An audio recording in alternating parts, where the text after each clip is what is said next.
أما بعد فأعوذ بالله السميع العليم من الشيطان الرجيم.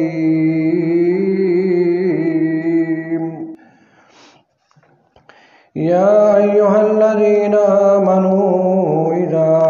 قمتم إلى الصلاة فاغسلوا وجوهكم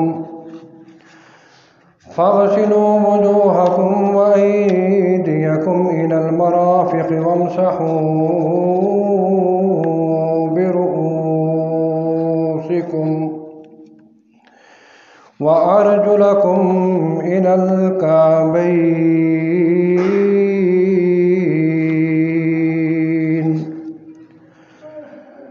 وقال النبي صلى الله عليه وآله وسلم: الوضوء شطر الإيمان. وقال النبي صلى الله عليه وسلم في رواية أخرى: ولا يحافظ على الوضوء إلا مؤمن. رواہ مسند احمد. حمد و ثنا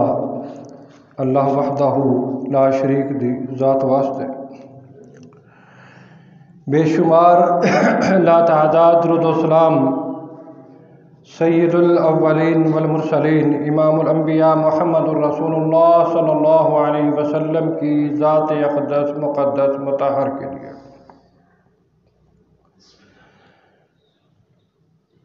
دین اسلام ایک سچا اور سچا دین ہے جو کہ انسانیت کی رہنمائی، بھلائی اور خیر خواہی لے کر آیا، بلکہ نبی کریم صلی اللہ علیہ وآلہ وسلم نے تو اس دین کا نام ہی خیر خواہی رکھا۔ الدین النصیحہ، دین خیر خواہی کا نام ہے۔ تو دین اسلام ہماری ہر طریقے سے رہنمائی کرتا ہے۔ عبادات کا مسئلہ ہو، کوئی بھی مسئلہ ہو، تجارت کا ہے، دنیاوی لین دین کا ہے، ہر لحاظ سے دین اسلام نے رہنمائی کی ہے۔ تو جب عبادات کی باری آتی ہے تو عبادت کے لیے سب سے پہلے جو کام ہم کرتے ہیں وہ کیا ہے؟ پاکیزگی، طہارت کو حاصل کرنا، وضو بنانا، وضو کرنا۔ آج وضو کے متعلق انشاءاللہ مختصر سی گفتگو ہوگی۔ وضو نبی کریم صلی اللہ علیہ وآلہ وسلم نے ہمیں جو طریقہ کار بتلایا ہے اس کی تفصیل تو احادیث کے اندر موجود ہے، وہ کئی بار بیان بھی ہو چکی۔ مختصر صرف اتنا عرض کر دوں، ایک حدیث ہے، رسول اللہ صلی اللہ علیہ وسلم نے بیان فرمایا ہے، سلسلہ احادیث صحیحہ جس کے اندر صرف صحیح حدیثوں کو جمع کیا گیا ہے، شیخ البانی رحمہ اللہ نے ترتیب دی، اس میں حدیث نمبر 261 فرمایا کہ رسول اللہ صلی اللہ علیہ وآلہ وسلم نے پانی منگوایا، اپنے ہاتھوں کو 3 مرتبہ دھویا اور اسی طرح کلی کی اور ناک میں 3 مرتبہ پانی چڑھا کر ناک کو صاف کیا، جھاڑا، اور پھر اپنے چہرے کو 3 مرتبہ دھویا، پھر کونیوں تک دھویا، پھر سر کا مسح اللہ کے نبی صلی اللہ علیہ وآلہ وسلم نے اس انداز سے کیا، ذرا غور سے دیکھنا کہ یہ دونوں ہتھیلیوں کو گیلا کیا، یہاں سے لے کر یہ سر سے ایسے پیچھے گدی تک لے گئے اور گدی سے پھر دوبارہ واپس یہاں پہ لے آئے، پھر یہ شہادت والی انگلی اس طرح کان کے اندر سے کر کے اور یہ انگوٹھے کو کانوں کی بیک سائڈ سے ایسے کیا، اس کے بعد پہلے دایاں پاؤں 3 مرتبہ اور پھر بایاں پاؤں 3 مرتبہ دھویا۔ سیدنا عثمان رضی اللہ عنہ کے غلام ہیں ابان، انہوں نے یہ تفصیلی حدیث صحیح بخاری اور مسلم کے اندر بیان فرمائی۔ تو نبی کریم صلی اللہ علیہ وسلم کا یہ طریقہ، اور یہ جو حدیث میں صحیح سلسلہ صحیحہ کے حوالے سے بیان کر رہا ہوں، اس میں نبی کریم صلی اللہ علیہ وسلم نے کیا فرمایا کہ ھذا وضوء لا يقبل اللہ عز وجل الصلاة الا به ثم دعا۔ فرمایا کہ رسول اللہ صلی اللہ علیہ وسلم نے کہ اللہ تعالیٰ بغیر وضو کے نماز کو قبول نہیں کرتا، یہ وضو نماز کے لیے ضروری ہے۔ اور پھر نبی کریم صلی اللہ علیہ وآلہ وسلم نے پانی منگوایا، پہلے یہ فضیلت بیان کی، پھر آپ صلی اللہ علیہ وسلم نے تمام اعضاء کو دھویا۔ وہ مختلف روایات کے الفاظ سے 1 مرتبہ، 2 مرتبہ، 3 مرتبہ یہ طریقہ ثابت ہے کہ آپ 1 مرتبہ دھو لیں، لیکن تسلی ہو کہ کوئی جگہ اس حصے کی خشک نہ رہے۔ شک ہے تو 2 مرتبہ دھو لیں، 3 مرتبہ دھو لیں، لیکن 3 سے 4 مرتبہ نہیں دھونا۔ بسا اوقات ہمارے بعض دوستوں کے اندر یہ غلطی دیکھی جاتی ہے کہ کسی ایک حصے کو بار دھوئیں گے، اگر بتایا جائے کہ یہ سنت کے خلاف ہے تو پھر اپنی عقل کے جو ان کے مائنڈ میں، دماغ میں جو بات آ رہی ہوتی پھر اس کا وہ رد کرنا شروع کر دیتے ہیں۔ جبکہ سنت جو ہے، ہاں اگر شک ہے، پاؤں میں زیادہ مٹی ہے، دھول ہے، آپ پہلے ان کو اچھی طرح سے ویسے دھو لیں۔ کہیں ایسا نہ ہو کہ آپ یہ سمجھیں کہ جی پاؤں پہلے ہی دھونے ہیں شیعوں کی طرح، ایسا نہ ہو کہ وہ پہلے اچھی طرح دھو لیں، زیادہ کیچڑ وغیرہ یا کوئی ایسا معاملہ ہے وہ کر لیں، اس کے بعد آپ اس میں لپڑ کے وضو شروع کریں تو مکمل وضو کریں۔ تو یہ ہے طریقہ۔ بلکہ نبی کریم صلی اللہ علیہ وآلہ وسلم نے کیا فرمایا؟ فرمایا ھذا وضوء من توضأ ضاعف اللہ لہ الاجر مرتین۔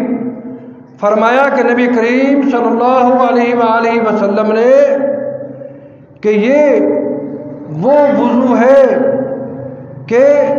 جو بندہ اس بھی وضو کو کرے گا اللہ تعالیٰ اس کے اجر کو بڑھا دے گا، یعنی سنت کے مطابق جو کرے گا اللہ اس کے اجر کو بڑھا دے گا، دگنا تگنا 70 گنا تک، جہاں تک وہ چاہے۔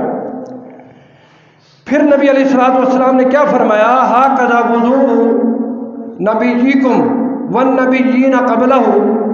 یہ تمہارے نبی کا بھی وضو ہے، یعنی میرا وضو کہ میں تمہاری طرف جو نبی بنا کر بھیجا گیا ہوں، یہ اللہ کے نبی نے فرمایا، اور جو تم سے پہلے نبی گزر گئے ان کا بھی یہی وضو ہے۔ اور پھر کیا فرمایا؟ ھذا وضوئی، یہ میرا وضو ہے، ووضوء الانبیاء قبلی، یہ دونوں طرح کے الفاظ حدیث میں ثابت ہے، اور مجھ سے پہلے گزرے ہوئے انبیاء، والنبیین قبلہ ووضوء الانبیاء قبلی، جو مجھ سے پہلے انبیاء گزر گئے، دونوں کا معنی ایک ہی ہے۔ بلکہ صحیح بخاری اور مسلم کی حدیث ہے کہ نبی کریم صلی اللہ علیہ وآلہ وسلم نے فرمایا کہ جو شخص من توضأ وضوئی ھذا، میرے اس وضو کی طرح وضو کرتا ہے اور پھر وصلی رکعتین، پھر 2 رکعت نماز پڑھ لیتا ہے، تو کیا ہوتا ہے؟ غفر لہ ما تقدم من ذنبہ، اس سے پہلے جتنے بھی گناہ اگر اس کے ہیں نا تو اللہ تعالیٰ معاف کر دیتا ہے۔ سنت کے مطابق وضو، لیکن اگر سنت سے تجاوز کر دیا، 3 دفعہ دھونا ہے، 4تھی مرتبہ 5ویں مرتبہ دھو لیا تو وہ وضو نہیں ہے۔ جب وضو نہیں ہے تو اس عبادت کا ثواب کہاں سے ملے؟ آئیے چند ایک چیزیں اس وضو کے حوالے سے جو ہمیں فوائد حاصل ہوتے ہیں۔ ایک تو یہ چیز ہے کہ جب ہم وضو سنت کے مطابق کریں گے تو ہمیں اتباع رسول صلی اللہ علیہ وآلہ وسلم کا سبق ملے گا کہ ہم نے اللہ کے نبی کی اتباع کی، اور اتباع کرنے والے کا بہت بڑا اجر ہے۔ اسی طرح نبی کریم صلی اللہ علیہ وآلہ وسلم کی اتباع اگر ہم کرتے ہیں تو نبی کریم صلی اللہ علیہ وسلم جب بھی قضائے حاجت سے فارغ ہوتے تو وضو کیا کرتے تھے۔ یہ مسند احمد کے اندر حدیث کان اذا خرج من الخلاء توضا، کہ جب آپ صلی اللہ علیہ وسلم بیت الخلاء سے نکلتے تو وضو کرتے۔ یہ مسند احمد کے اندر ہے۔ اور دوسری حدیث بھی مسند احمد کی ہے، وما یدرینی لعلی لا ابلغہ، یہ وہ مقام تھا کہ جب ایک جگہ پر پانی نہیں مل رہا تھا تو اللہ کے نبی صلی اللہ علیہ وسلم نے صحابہ کرام کو تیمم کا حکم دیا اور خود بھی تیمم کیا، نماز پڑھی۔ لیکن پھر کیا ہوا کہ دوسرے مقام پہ جب سفر کیا پہنچ گئے، تیمم برقرار تھا، لیکن نبی کریم صلی اللہ علیہ وسلم نے دیکھا کہ یہاں پہ پانی ہے اور کہا کہ مجھے امید ہی نہیں تھی کہ ہم اس مقام پہ پہنچیں گے، یہ اللہ کی بہت بڑی نعمت ہمیں مل گئی۔ لہذا نبی علیہ الصلوۃ والسلام نے پھر وہاں پر بھی دوبارہ وضو کیا اور ہمیشہ وضو میں رہتے۔ بلکہ نبی کریم صلی اللہ علیہ وسلم کے اس واقعے سے آپ اندازہ لگائیے کہ نبی کریم صلی اللہ علیہ وسلم جب بھی رات کو اٹھتے اور کوئی بھی ضرورت پیش آتی پوری کرنے کے بعد، اگر جنابت کی حالت میں بغیر غسل کیے سونے کا ارادہ ہوتا تو بھی اللہ کے نبی صلی اللہ علیہ وسلم وضو کر کے سویا کرتے تھے۔ یہ آپ صلی اللہ علیہ وسلم کا معمول تھا اور یہ حدیث سنن نسائی کے اندر موجود ہے۔ بلکہ وضو کو نبی کریم صلی اللہ علیہ وسلم نے ایمان کی نشانی قرار دیا ہے۔ فرمایا الوضو شطر الایمان، فرمایا کہ وضو ایمان کا حصہ ہے، شطر الایمان، آدھا ایمان ہے۔ آپ اندازہ کریں اب کتنے مسلمان ہیں جو نماز ہی نہیں پڑھتے، وضو ہی نہیں کریں گے۔ جب وضو نہیں کریں گے تو آپ بتائیے ان کے ایمان کے بارے میں ہم تو نہیں کہتے، اس حدیث کے مطابق آپ کیا کہہ سکتے ہیں، خود اندازہ لگائیں۔ اور اسی طرح نبی کریم صلی اللہ علیہ وآلہ وسلم نے فرمایا وَلَا يُحَافِظُ عَلَى الْوُضُوءِ إِلَّا مُؤْمِنٌ، فرمایا کہ جو ایمان والا ہے نا، جس کے اندر ایک رتی برابر بھی ایمان ہے نا، جو ایمان والا ہے نا وہ وضو پر ہمیشگی کرے گا، وہ کبھی ایسا نہیں ہوگا کہ وہ وضو کے بغیر رہے، ہمیشگی۔ اور ہمیشگی اگر ہمیشہ 24 گھنٹے وضو میں نہیں رہ سکتے تو کم از کم 5 نمازوں کے وقت وضو کر کے نمازیں تو پڑھ سکتے ہیں نا۔ یہ اللہ تعالیٰ نے طاقت دی ہے، صحت دی ہے، تو ہمیں نبی کریم صلی اللہ علیہ وسلم کی اس سنت پہ عمل کرنا چاہیے۔ بلکہ فرشتوں کا ساتھ شیطان دور بھاگ جاتا ہے اور فرشتوں کا ساتھ اللہ تعالیٰ عطا کر دیتا ہے۔ نبی کریم صلی اللہ علیہ وآلہ وسلم نے فرمایا کہ شیطانی وسوسے ہوتے ہیں، خیالات ہوتے ہیں، بہت سارے مسائل اور پریشانیاں ہوتی ہیں، بلکہ یہاں تک ہوتا ہے کہ نبی علیہ الصلوۃ والسلام نے فرمایا کہ جب بندہ رات کو سوتا ہے نا تو شیطان اس کے ناک میں پیشاب کر جاتا ہے۔ اللہ کے نبی کی حدیث ہے، میں اپنے پاس سے نہیں کہہ رہا۔ اس میں کوئی بندہ یہ نہ کہے کہ مولوی جی تسی تو کوئی نویں گل کر چھڈیے، یہ اللہ کے نبی کا فرمان ہے جس کے بارے میں کسی قسم کا شک شبہ ہی نہیں ہے۔ اللہ کے نبی کہے آمنا وصدقنا، ہم ایمان لائے ہیں اور اس بات کی تصدیق کرتے ہیں، بس خاموشی۔ اس میں کیڑے نکالنا ہم مسلمانوں کا کام نہیں۔ مسلمان کا معنی یہ ہوتا ہے جو اللہ اور اللہ کے نبی کا فرما بردار ہو، یہ نہیں کہ مطلب کی چیز کر لی باقی برادری ناراض نہ ہو جائے، وہ بندہ اس معنی کے مطابق مسلمان نہیں ہے۔ مسلم کا معنی فرما بردار، تو فرما برداری ہر کام میں، یہ نہیں کہ برادری جدھر جائے برادری تمہیں شرک کے اڈے پہ گرا دے ہم اس کے پیچھے چلنے کے لیے تیار ہے، حرام کھانے کے لیے تیار ہے، اللہ کے نبی کی پیروی نہیں کر رہے تو یاد رکھیے قیامت والے دن پشیمانی ہوگی، شرمندگی ہوگی۔ اللہ تعالیٰ محفوظ فرمائے۔ نبی کریم صلی اللہ علیہ وسلم نے فرمایا کہ بندہ رات کو اگر اٹھے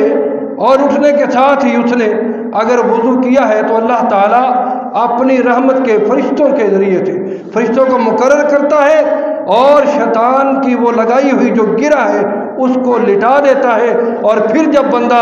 لیٹ جاتا ہے، سو جاتا ہے، تو اللہ تعالیٰ ایک ایسا فرشتہ مقرر کرتا ہے کہ جس نے ساری رات وضو کی حالت میں گزار دی، فرمایا من بات طاہرا بات فی شعارہ ملک لا یستیقظ ساعۃ من اللیل الا قال الملک اللہم اغفر لعبدک فلانا فانہ بات طاہرا، کہ اللہ تیرے اس بندے نے وضو کی حالت میں رات گزاری ہے تو اس کے گناہوں کو معاف کر دے۔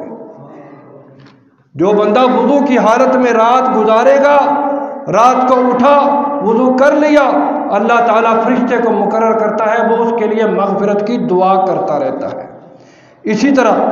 اللہ تعالیٰ اس بندے سے محبت کرتا ہے جو ہمیشہ پاک اور صاف ستھرا رہے، فرمایا ان اللہ یحب التوابین ویحب المتطہرین، اللہ تعالیٰ توبہ کرنے والوں کو اور پاک کرنے والوں کو پسند کرتا ہے، ان سے محبت کرتا ہے۔ سورہ بقرہ آیت نمبر 222 دوسرا پارہ۔ اسی طرح اللہ کے نبی صلی اللہ علیہ وسلم نے فرمایا ما من مسلم یبیت علی ذکر اللہ طاہرا فیتعار من اللیل فیسأل اللہ خیرا من امر الدنیا والآخرۃ الا آتاہ ایاہ۔ سلسلہ حدیث صحیحہ میں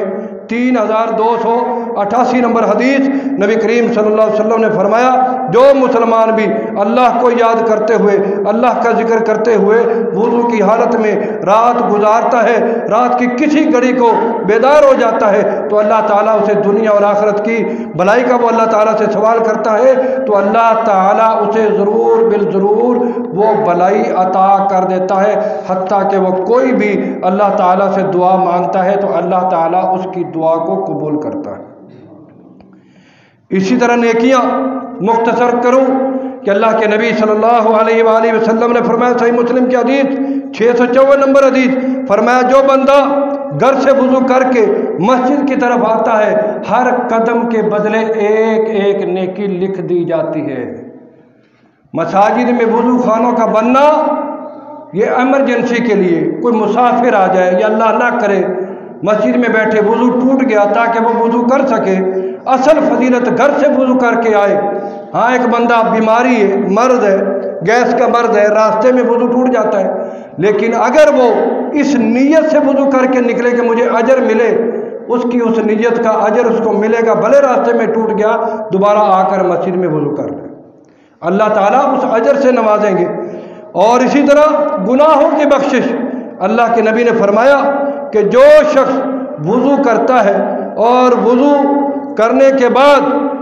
اس کی کیا حالت ہو جاتی ہے، رسول اللہ صلی اللہ علیہ وسلم نے فرمایا من توضأ فاحسن الوضوء خرجت الخطايا من جسده حتى تخرج من تحت اظفاره، فرمایا کہ اس کے پورے جسم کے وہ گناہ نکل جاتے ہیں جو سنت کے مطابق وضو کرتا ہے، حتیٰ کہ اگر ناخنوں کے اندر بھی کوئی گناہ چھپا ہوا تو وہ بھی اللہ تعالیٰ ختم کر دیتا ہے۔ اندازہ کیجیے، حتیٰ یخرج نقیا من الذنوب، کہ فرمایا کہ وضو کے بعد اللہ تعالیٰ اس شخص کو گناہوں سے پاک اور صاف کر دیتا ہے۔ صرف یہی نہیں، بعض حدیث کے مطابق غفر له ما تقدم من ذنبه، جیسا کہ میں پہلے وہ حدیث سنا چکا، صحیح بخاری اور مسلم کی وہ حدیث ہے، ما تقدم من ذنبه وكانت صلاته ومشيته الى المسجد نافلة، فرمایا اس سے پہلے اس کے سارے گناہ معاف کر دیے جاتے ہیں، باوجود اس شخص کی نماز اور اس کا مسجد کی طرف چل کر جانا نیکیوں میں مزید اضافے کا سبب بنتا ہے۔ اسی طرح نبی کریم صلی اللہ علیہ وآلہ وسلم نے فرمایا من توضأ وجاء الى المسجد فهو زائر اللہ وحق علی المزور ان یکرم الزائر، فرمایا کہ جو بندہ گھر سے وضو کر کے مسجد کی طرف جاتا ہے، یہ دیکھیں درجات کی کتنی بلندی ہے، گھر سے وضو کر کے مسجد کی طرف جاتا ہے، گویا کہ وہ تو اللہ تعالیٰ کی ملاقات کا انداز بنا کر جا رہا ہے، اللہ تعالیٰ کا مہمان ہے، اور اللہ تعالیٰ کے ذمہ ہے کہ وہ اپنی ملاقات کے لیے آنے والے مہمان کی عزت کرے۔ جب ہم کسی کے ہاں مہمان جاتے ہیں وہ ہماری عزت کرتا ہے، ٹھیک ہے، وہ الگ بات ہے کہ ماحول کے مطابق کچھ روز کے آنے جانے والے ان کی وہ عزت نہ ہو، لیکن جب کوئی کبھی کبھار جائے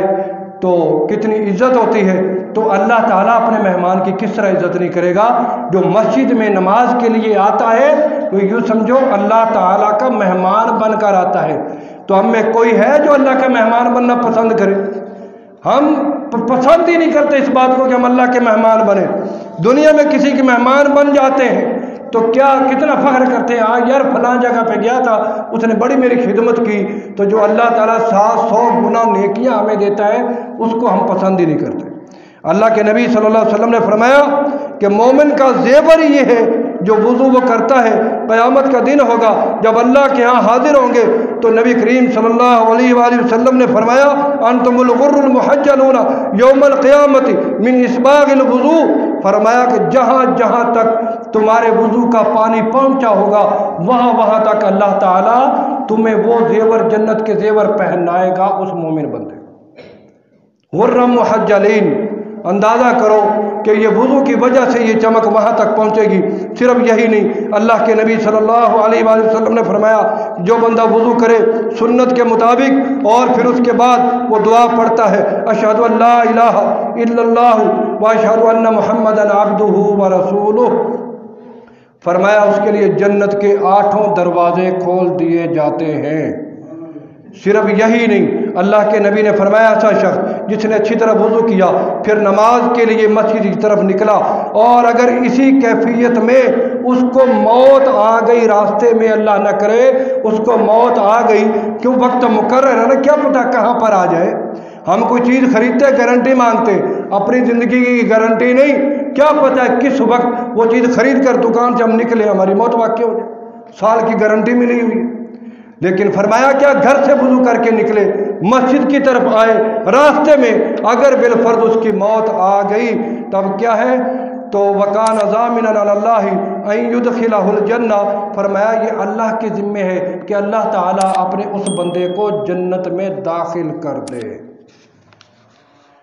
آگے اسی حدیث کے تحت ہی وہ مسائل ہے کہ جس طرح مثال کے طور پر وہ حدیث اللہ کے نبی نے فرمائی کہ سارے گناہ جھڑ جاتے ہیں، مطلب ہاتھ دھویا، ہاتھ دھوئے تو ہاتھ سے کیے ہوئے گناہ معاف، چہرہ دھویا اس کے گناہ معاف، اسی طرح جناب جب پاؤں دھو گے اس کے گناہ معاف، مطلب گویا کہ بندہ سارے گناہوں سے صاف ہو جاتا ہے جب وضو کرتا ہے۔ تو لہٰذا جب اتنی فضیلت، اتنا مقام، اتنا مرتبہ اس وضو کا ہے تو باقی عبادتوں کے کیا ہوں گے؟ اور توحید تو سب سے بڑی عبادت جو ہے وہ توحید کو اپنانا ہے میرے بھائیوں، توحید کو اپناؤ، اللہ کے ساتھ شرک سے بچو اور کوشش کرو کہ وقت پر مسجد میں پہنچو کہ ان مسائل کو ذہن میں رکھیں، سنیں، سمجھیں، یاد کریں۔ یہ ایک طرح سے سبق ہوتا ہے، لیکن ہم نے سبق اسی کو سمجھ لیا کہ جتنی دیر ہم نے اسکول پڑھنا ہے، سبق پڑھنا ہے، یہی چیزیں اسکول میں اسلامیات میں پڑھی ہوتی ہیں، یہی چیزیں ہم بچپن میں جب مسجد میں پڑھتے پڑھی ہوتی ہیں، بڑے ہو کے ہم بھول جاتے ہیں۔ یہی چیز پھر بچے ایکسیپٹ کرتے ہیں کہ جب میرا باپ بڑا ہے وہ نماز نہیں پڑھتا تو میں بھی بڑا ہو کے نہیں پڑھوں گا، مجبوری ہے، چھوٹے ہوتے ہوئے پڑھ لیتے ہیں۔ تو لہٰذا بچوں کی تربیت اپنے لیے صدقہ جاریہ کے طور پر اس طرح کرے، خود بھی نمازی بنے، بچے بھی پکے نمازی بنے، تاکہ اگر دنیا سے چلے جاؤ گے تو تمہارے لیے وہ صدقہ جاریہ ہوگا، جو جو وہ نیک عمل کریں گے تمہیں بھی اجر ملتا رہے گا۔ اللہ تعالیٰ سمجھنے کی اور ہمیں استقامت کی، دین پر چلنے کی اور کما حق و دین کو آگے پہنچانے کی توفیق عطا فرمائے۔ وما توفیقی الا باللہ۔